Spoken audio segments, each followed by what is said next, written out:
हाय दोस्तों, कैसे हैं। हम आशा उम्मीद और विश्वास करते हैं कि आप अच्छे होंगे।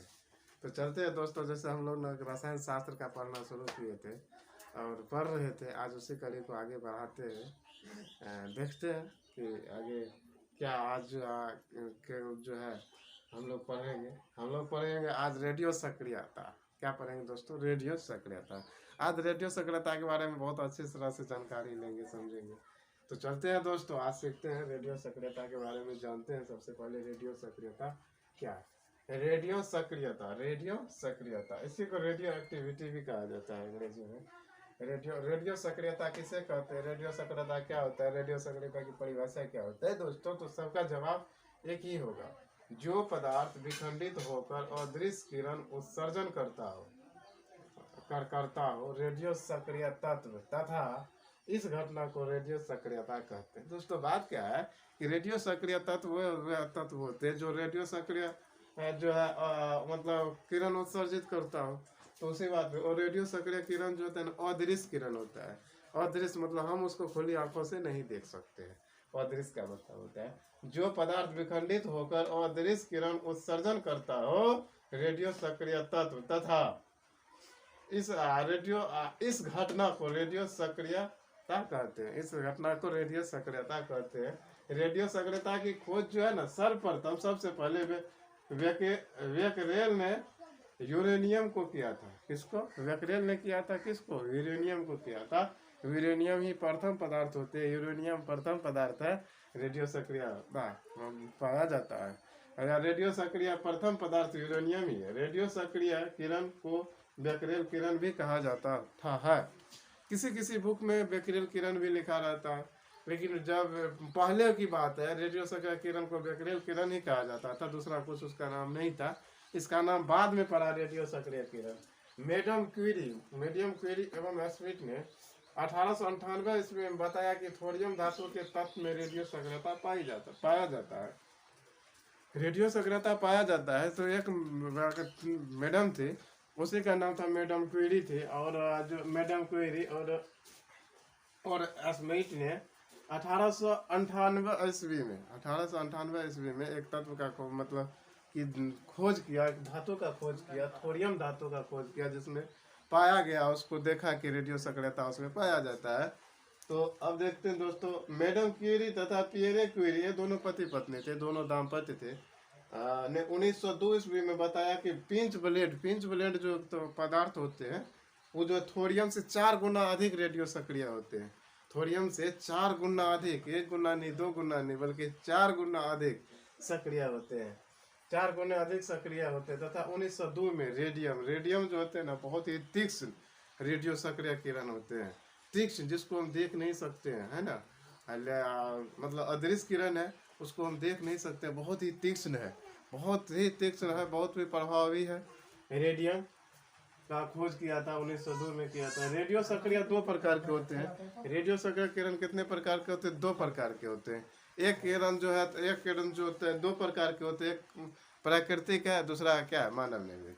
अब प्राकृतिक किरण क्या होता है? प्राकृतिक मतलब जानते हैं, जिस पर प्राकृतिक हम उस पदार्थ को कहते हैं जिसको बनाने में, बिगाड़ने में मानव का कोई हस्तक्षेप नहीं होता, मानव का कोई रोल नहीं होता, जिसको उत्पन्न करने में मानव का रोल नहीं हो, वो सभी का सभी पदार्थ क्या कहलाता है? प्राकृतिक कहलाता है।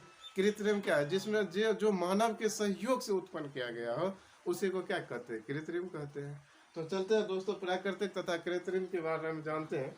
प्राकृतिक रेडियो सक्रियता, पदार्थ स्वतः विखंडित होकर अदृश्य किरण उत्पन्न करने की घटना को प्राकृतिक रेडियो सक्रियता कहते हैं। तो प्राकृतिक रेडियो सक्रियता, पदार्थ स्वतः विखंडित होकर अदृश्य किरण उत्पन्न करने की घटना को प्राकृतिक रेडियो सक्रियता कहते हैं। जैसे यूरेनियम होते हैं, रेडियम होते हैं और थोरियम होते हैं। ये सब जो है ना, ये सब प्राकृतिक रेडियो सक्रिय तत्व है। ये सब प्राकृतिक रेडियो। अब देखते हैं कृत्रिम तरीके से, मतलब कृत्रिम मानव अपने तरीके से करते हैं। कृत्रिम तरीके से पदार्थों को विखंडित मतलब क्या होता है? पदार्थ को टूटना। विखंडित मतलब कहीं था, उसको टूट के अलग होना। विखंडित होकर अदृश्य किरण उत्पन्न करने की घटना को क्या कहते हैं? कृत्रिम रेडियो सक्रियता कहते हैं। कृत्रिम रेडियो सक्रियता कहते हैं। तो दोस्तों, रेडियो सक्रिय किरण के बारे में आप जानते हैं। रेडियो सक्रिय पदार्थ से उत्पन्न किरण को रेडियो सक्रियता किरण कहते हैं। रेडियो सक्रिय पदार्थ जो होते हैं, जो पदार्थ होता है कि खुद विखंडित होके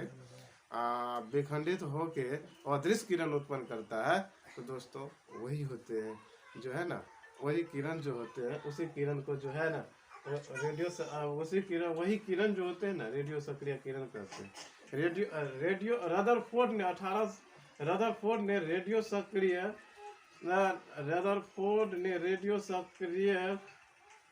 1902 में रेडियो सक्रिय किरण को 3 भागों में बांटा। सॉरी, रदरफोर्ड ने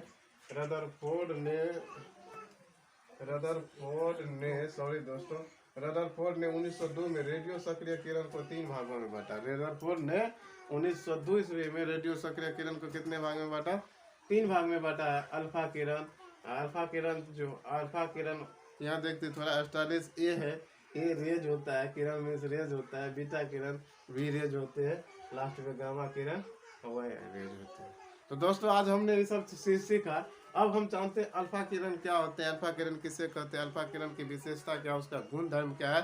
तो तब तक आप इसको स्क्रीनशॉट ले सकते हैं। नेक्स्ट हम देखते हैं तुरंत अभी।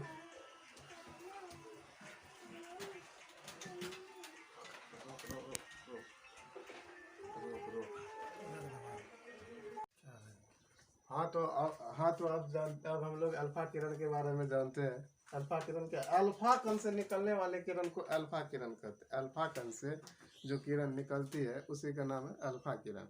अल्फा कण से निकलने वाले किरण को क्या कहते हैं? अल्फा किरण कहते हैं। अल्फा कण से निकलने वाली किरण को अल्फा किरण कहते हैं। अल्फा किरण का गुण होते हैं गुण। अब देखते हैं हम लोग ज्यादा गुण, इसमें तो गुण बहुत सारे हैं, फिर भी कुछ कम से कम 5 गुण को हमको जानकारी होना चाहिए जो मुख्य रूप से है। अल्फा कण के गुण है, यह धन आवेशित कण होते हैं। यह इसमें धन आवेश मतलब पॉजिटिव मतलब क्या है? हम लोग जो ऋणावेश धनावेश पढ़े हैं, ऋणावेश धनावेश जो पढ़े हैं, वही क्या होता है? धन आवेश होता है, जिसमें पॉजिटिव चार्ज रहता है। हम लोग साधारण भाषा में जानते हैं, जिसको गर्म तार कहते हैं ना दोस्तों। गर्म तार जो होता है, लाल रंग की तार जो होता है, उसी में धन आवेश रहता है, धनावेशित रहता है ना। यह धनावेशित पॉजिटिव होते हैं तथा इसमें ऋण ध्रुव की ओर मूर्ति है। क्या करते हैं? ऋण ध्रुव के और क्या करती है? मूर्ति है। यह धन आवेशित कण होते अल्फा कण जो है ना धन आवेशित कण होते तथा ऋण ध्रुवों की ओर मूर्ति है। ऋण ध्रुवों की ओर मूर्ति। इसमें गतिज ऊर्जा अधिक होता है। इसमें सर्वाधिक रूप से कौन ऊर्जा? गतिज ऊर्जा पाया जाता है। यह गैस में प्रभावित होने से आयनित होता है। आयनित कहने का मतलब क्या है कि जो गैस में जैसे प्रभावित होने पर जो है ना आयनित होते हैं, मतलब उसमें आयन क्या होता है? बढ़ जाता है। वही धन आयन ऋण आयन की बात हम बोले, वही क्या होता है? उसमें बढ़ जाता है। एल्युमिनियम की हाफ mm मोटी, सॉरी दोस्तों, यहाँ हाफ 0.5 mm मोटी चादर तार जो होते हैं, मोटी जो है चादर जो है एल्युमिनियम की हाफ मोटी चादर अल्फा कण को रोक सकती है। मतलब एल्युमिनियम की जो है ना हाफ जो होती है उसकी मोटी चादर किसको? अल्फा कण को रोक सकती है। यह जीव कोशिका को नष्ट कर देते हैं। हम लोग जानते हैं जितने भी सजीव होते हैं कोशिका का बना होता है। यह क्या करता है? जीव कोशिका को नष्ट करती है। क्या करती है? नष्ट करती है, बेकार करती है, खराब कर देती है। यह जीव कोशिका को नष्ट कर देती है, मतलब मार देती है। अब हम लोग चलते हैं बीटा किरण। बीटा कणों से निकलने वाले किरण को क्या कहते हैं? बीटा किरण कहते हैं। बीटा कण से निकलने वाले किरण को बीटा किरण कहते हैं। इसका भी गुण है, इसका वेग अल्फा कण के वेग से 9 गुना अधिक होता है। इस वेग क्या होता है दोस्तों? वेग होता है जो चलते हैं ना, जो रफ्तार होता है, गति जो होता है वह ना, रफ्तार जो बढ़ चलना होता है वह ना, इसका जो है वेग अल्फा कण से अधिक होता है। इसका गतिज ऊर्जा अल्फा कण से कम होता है। अल्फा किरण जो होते हैं ना, इसका गतिज ऊर्जा क्या होता है? अल्फा किरण से कम होते। इसका गतिज ऊर्जा अल्फा किरण से कम होता है। इसमें ऋण आवेश पाया जाता है। इसमें दोस्तों ऋण आवेश, धन आवेश नहीं, ऋण आवेश पाया जाता है, निगेटिव आवेश पाया जाता है ना। और उसमें जो है जिसको हम लोग कहते हैं, जैसे तार की ही बात करते हैं, विद्युत में जो तार की बात करते हैं, जो काला होता है, जो उदासीन होता है, वही पाया जाता है, ऋण आवेश पाया जाता है। इसका भेदन, भेदन मतलब क्या है कि किसी चीज को आर पार कर देना, मतलब ये जो है जैसे हाथ है, इसको क्या करता है, चीरते हुए उस पार हो जाना, उसी को वेदन क्षमता कहते हैं ना। वेदन क्षमता जैसे ये है, इसको क्या कहते हैं, आर पार हो जाना, मतलब इसको आर पार कर देते, वही होता है वेदन क्षमता होता है, उसी को वेदन क्षमता कहते हैं। वेदन क्षमता कहते हैं भेद कर देना। इसका इसका इसका भेदन क्षमता अल्फा कण से 100 गुना अधिक होती है, अल्फा कण से अधिक होती है। यह भी जीव कोशिका को क्या करती है, नष्ट कर देती है, यह भी जीव कोशिका को नष्ट कर देती है। गामा किरण क्या होता है, तो वह गामा कण से निकलने वाले किरण को क्या कहते हैं, गामा किरण कहते हैं। गामा कण से निकलने वाली किरण को गामा किरण कहते हैं। दोस्तों इसका भी गुण है, इसमें कोई आवेश नहीं होता है, न धन आवेश होता है, न ऋण आवेश होता है, यह आवेशहीन होता है, यह विचलित नहीं होता है, या किसी भी, न तो उत्तर की ओर मुड़ता है, न तो दक्षिण की ओर। इसका प्रकाश के वेग के बराबर होता है, इसका वेग जो होता है ना, प्रकाश के वेग के बराबर होते हैं। इसका भेदन क्षमता अल्फा बीटा किरण से भी कम अधिक होता है। इसका गतिज ऊर्जा बहुत कम होता है, इसका गतिज ऊर्जा जो होता है ना, जनिक ऊर्जा बहुत कम होती है। यह भी क्या करती है, जीव कोशिका को नष्ट कर देती है। वेरी वेरी इंपॉर्टेंट बात हम जानते हैं, नाभिक विखंडन। विखंडन मतलब टूटना, विखंडन मतलब टूटना। यदि ये कलम है, इसको दो भाग में यदि तोड़ देते हैं तो ये क्या होता है, विखंडन हो जाता है ना। और इसी को संलयन, संलयन, तो संलयन मतलब क्या होता है कि इसको जोड़ जाना, संलयन मतलब जुड़ जाना। दो जैसे एक दो, इसमें दो तो है, इसमें देखिए जो है मार्कर है, इसमें इसका जो है कैप है, अब ये कैप दोनों के होता है, तो ये क्या होता है, संलयन होता है। क्या होता है, संलयन होता है। तो वही होता है नाभिक का विखंडन, वह प्रक्रिया जिसमें भारी नाभिक विखंडित हो दो या दो से अधिक नाभिक परिवर्तित होना, है ना। विखंडित हो जाता है, होकर, विखंडित होकर, विखंडित दोस्तों, नाभिक विखंडित होकर, दो या अधिक, दो या अधिक नाभिक में परिवर्तित होना नाभिक विखंडन कहते हैं, नाभिक विखंडन कहा जाता है। संलयन मतलब वह प्रक्रिया जिसमें दो नाभिक संयुक्त होकर भारी अस्थायी नाभिक बनाता है, दो या अधिक बनाता है। तो यही दोस्तों आज हम अभी तुरंत हम लोग नाभिक के बारे में जानते हैं, नाभिक संलयन, नाभिक विखंडन, ये सब सीखे हैं, जाने हैं। तो दोस्तों हम आशा उम्मीद विश्वास करते हैं कि आपको जो है ना ये सब समझ में आ रहा है, समझ में आ रहा है ये सब जो है। तो चलते हैं अगला देखते हैं आप।